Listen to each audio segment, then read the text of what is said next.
আসসালামু আলাইকুম। আমরা গণজাগরণ ফাউন্ডেশনের পক্ষ থেকে আমার ফেসবুক আইডিতে কাপুর কমেন্টসের মাধ্যমে আমরা আসছি বিজয়নগর। এখানে এক হাঁটু পানি, একজন প্রতিবন্ধী ভাইয়ের অবস্থা খুবই ভয়ানক। ওনার আজকে 2 দিন যাবত ওনার ঘরে খাওয়ার দাওয়ার নাই। তা আমরা ওই আপুর কমেন্টসের মাধ্যমে আমরা এখানে ওনাকে দেখতে আসছি। ওনার অবস্থা খুবই খারাপ। ওনার বাড়ি ঘর দুয়ার সব পানিতে চলে গেছে। উনি এখন আপাতত একটা বিল্ডিংয়ের মধ্যে আশ্রয় নিতেছে, প্রতিবন্ধী মানুষ।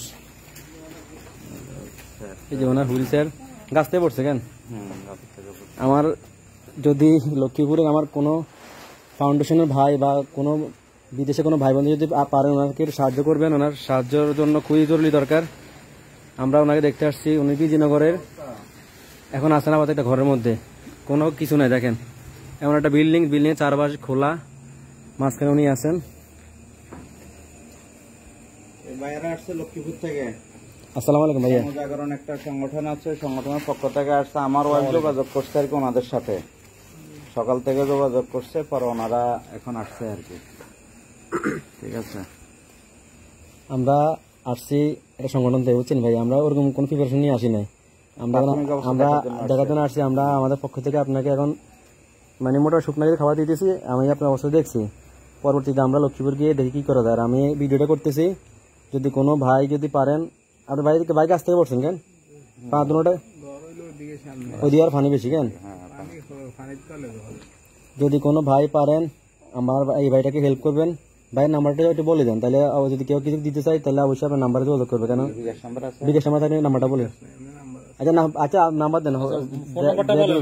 আপনার সাথে যোগাযোগ করে পরবর্তীতে বিকাশ নাম্বার দিয়েন, যে যোগাযোগ করবে। ফোন নাম্বারটা বলেন আপনার জোর করে। 01348 3199 আচ্ছা ঠিক আছে।